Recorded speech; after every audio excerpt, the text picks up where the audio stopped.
আসসালামু আলাইকুম। Hello everyone, কেমন আছেন আপনারা সবাই? তো আমি আজকে আপনাদের সাথে নতুন একটা কেক ডেকোরেশন শেয়ার করব। এটার এক্সপিরিয়েন্স আমার কাছে খুবই জঘন্য। এই জন্য জঘন্য কারণ এটা আমার ঘরে কেক ছিল। আর বিশ্বাস করবেন কিনা জানি না, আমি এই কেকটা অনেক বোরিং নিয়ে করছিলাম, কারণ আমার কাছে ভালোই লাগছিল না কেক ডেকোরেশন করতে। কেন জানি ভালো লাগছিল না ওই দিন।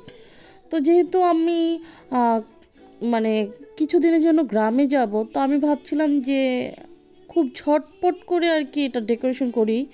কারণ আপনারা জানেন আমার ঘরের একটা পিচ্চি আছে, মানে আমার ভাই।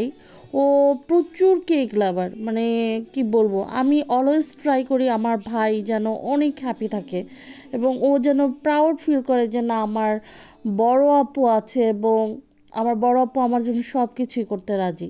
মানে আর কি একটু ইমোশনাল আর কি, ড্রামা ইমোশনাল আর কি, ডায়লগ দিলাম আর কি যাই ভাবতে পারেন। তো এই কেকটা আমি মূলত একদিন আগে বানিয়ে জাস্ট ক্রাম কোট করে ফ্রিজে রেখে দিয়েছিলাম, নর্মাল ফ্রিজে।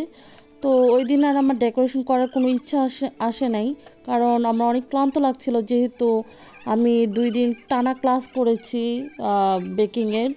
তো আপনাদের সাথে ওই ভিডিও শেয়ার করব যে আমার 2 দিন অফলাইন বেকিং ক্লাস কেমন গিয়েছে।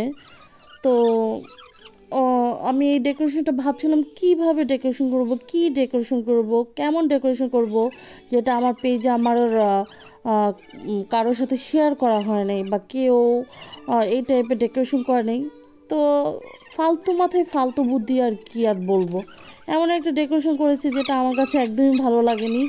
তো আমি নিজে ডেকোরেশন করে হাসছি যে এটা আমি কী ডেকোরেশন করেছি। তো আমার ভাইকে বলছিলাম, আমার ঘরে যে বাকি মেম্বাররা আছে ওদেরকে জিজ্ঞেস করছিলাম যে তোমার কাছে কেমন লেগেছে। সবাই বসে বসে বলছে যে না, ভালো হয়েছে, বাট কেন জানি আমার কাছে ভালো লাগেনি। তো আমি এখানে চকলেট গানাশ দিয়ে এখানে এটার উপরে রেড ফুড কালার অ্যাড করে দিয়েছিলাম এবং ওইটাকে পুরোটাকে মানে সেট করে দিচ্ছিলাম, যে আবার রেড কালার এক্সট্রাভাবে একটা বাটিতে সেট করে দেন ওই কালার অ্যাড করব। তো এই জন্য ভাবলাম যে ওইভাবে না করে আমি কেননা এইখানেই দিয়ে দিই সুন্দর করে, এটাই ভালো হবে। তো যেইভাবে সেই কাজ ওইখানে আমি রেড কালারটা দিয়ে দেই, দেন ওইটাই আমি ওইখানে মানে পুরোটাকে সেট করে দিচ্ছিলাম এবং এটা ফুলে একটা মানে চকলেট গানাশ দিয়ে আমি এটা ক্রাম কোট করে নিয়েছিলাম, ফুল আপনার চকলেট একটা ফ্লেভার আসতে।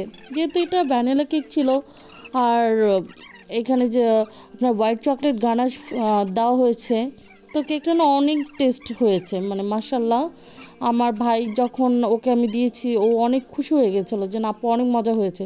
তো আমি ভাবছিলাম ফুল রেড কালার কেমন দেখা যাচ্ছে, এক সাইড অন্য কালার দিই। তো আমি গ্রিন কালারটা চকলেটের মধ্যে মেল্ট করে এটা দিয়েছিলাম, বাট রেড কালার আর চকলেট গ্রিন কালার মানে দুইটা কম্বিনেশনে না অন্য একটা কালার হয়ে গিয়েছে। তো এখানে প্রপারলি কিন্তু বোঝা যাচ্ছে না যে এখানে এক পাশে আপনার গ্রিন কালার, এক পাশে আপনার রেড কালার, এটা কিন্তু বোঝা যাচ্ছে না। হ্যাঁ, এক পাশে রেড বোঝা যাচ্ছে, বাট আরেক সাইডে কিন্তু যে এটা যে গ্রিন কালার এটা কিন্তু বোঝা যাচ্ছে না, কেমন জানি অন্য একটা কালার লাগছে। তো আমি ভাবলাম থাক, এই কালারটা থাকুক, একদম খারাপও দেখা যাচ্ছে না। তো আমি গোলাপ ফুল দিয়ে সেট করছিলাম, এটা খাওয়া যায় না এই ফুলটা। তো আমি মানে বললাম না, একদম সিম্পলভাবে রাখার ট্রাই করেছি।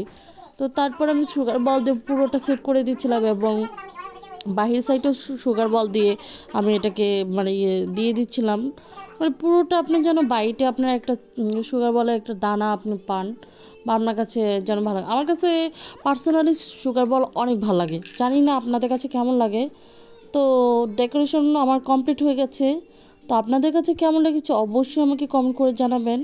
ভুল হলে ভুল বলবেন, ভালো হলে ভালো বলবেন, একদম অনেস্ট একটা রিভিউ দিবেন। সো সবাই ভালো থাকবেন। আজকে এই পর্যন্তই। ভিডিওটি দেখার জন্য আপনাদেরকে অসংখ্য ধন্যবাদ এবং কেমন হচ্ছে অবশ্যই জানাবেন। ধন্যবাদ।